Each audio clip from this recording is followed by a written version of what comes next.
All right, let's dive in. We are getting into some really interesting guitar gear history today. You sent us some great source material, as always, and we're ready to kind of unpack it. Yeah, sounds good. So the subject is the Marshall ShredMaster. Now, that name sounds super aggressive, like pure heavy metal, right? Definitely. But its story is way more complex. It's this fascinating journey of like initial failure, then finding these unexpected champions, and eventually becoming this cult classic. Absolutely. And I think what's really fascinating here as we dig in is how much cultural impact, market value even, can turn on these seemingly small details. Or one specific artist in this case. Exactly. Or one artist. So our mission today is to trace where the Shredmaster came from, look at its tech, figure out why it kind of bombed at first, and then explore its big comeback. It's a great story.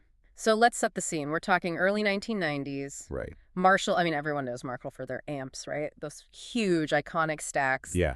Defining rock music for decades. The wall of sound, basically. Yeah. Yeah. Totally. But then, in 1991, they did something kind of different for them. They launched their first set of compact pedals, just 3 of them. A bit of a strategic shift. Yeah.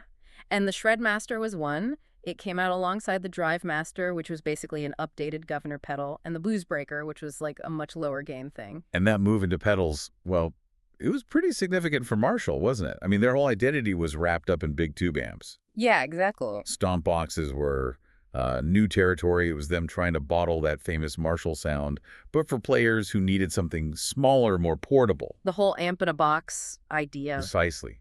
That was the holy grail for a lot of guitarists back then, and maybe still is, getting that full stack sound without, hauling a full stack. Especially for home studios or smaller gigs. Right. And Marshall wanted to capture that late 80s, early 90s high-gain sound. Think JCM 800s and maybe even beyond that. That was the target for the ShredMaster. Okay, so let's get into the guts of it. What was actually inside this pedal? What made it tick, or rather scream? Huh? Right.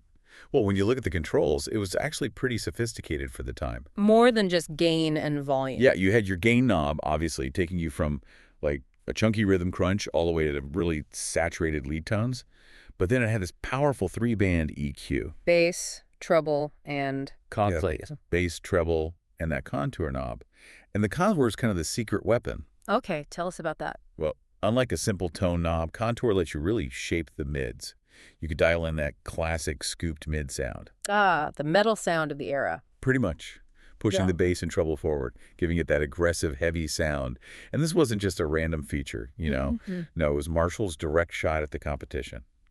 Specifically, the Boss MT2 Metal Zone. Ah, the metal zone. A legend in its own right, or maybe notorious, depending on who you ask. Exactly. The MT2 came out around the same time, and it really owned that scooped mid, high-gain thing.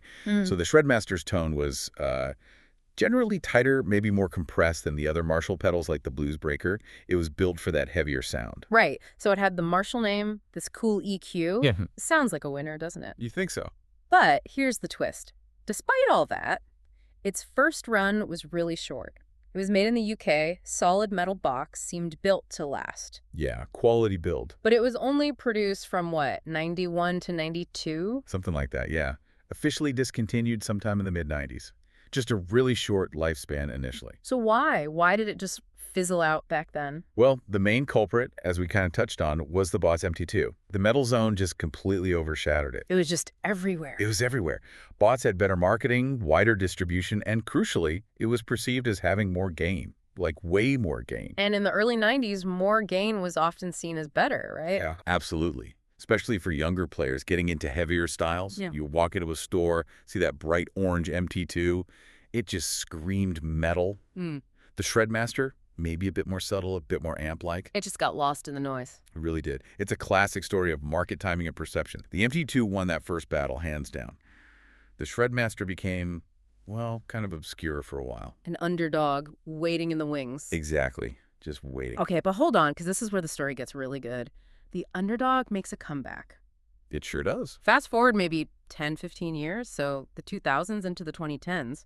Suddenly, this forgotten pedal starts getting noticed. A cult following starts to build. A massive cult following, especially among one particular group of fans. Let me guess. Radiohead fans. Bingo! Radiohead fans. And the reason. One guitarist. Johnny Greenwood. Ah, yes, the Johnny Greenwood effect. He became the ShredMaster's most famous user by far. He apparently used it all over their huge 1995 album, The Bends. That makes sense. That album has some incredible guitar textures. Totally. Think about songs like My Iron Lung. Those huge, gritty, almost chaotic guitar sounds, a lot of that texture, that specific kind of gain and compression, that was the ShredMaster. You really figured out how to use its unique voice, especially that contour knob, probably.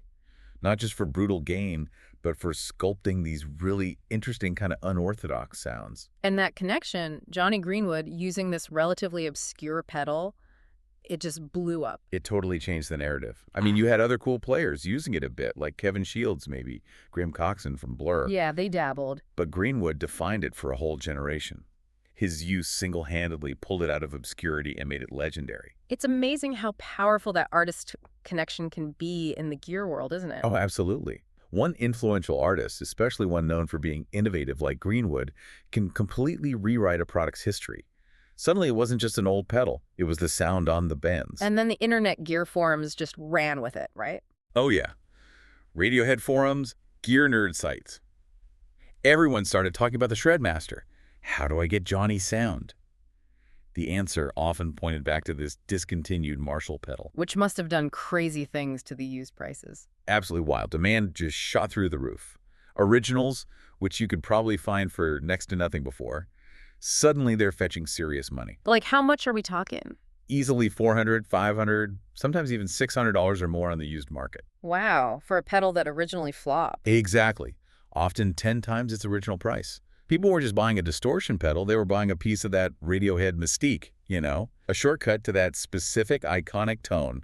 It's a testament to that cultural influence. Incredible. So this pedal goes from failed product to super expensive, sought-after vintage item, a real holy grail for certain players. Not much. Yeah. For years, that was the story. Yeah. Hard to find, expensive when you did. Which brings us, thankfully, more or less up to date. Because Marshall finally listened, right? They did.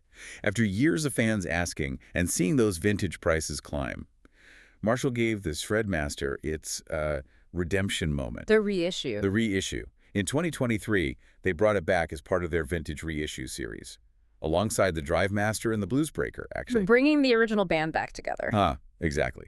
And by all accounts, they did a really good job. It's faithful to the original circuit, the look, the big metal box. But maybe with some modern tweaks.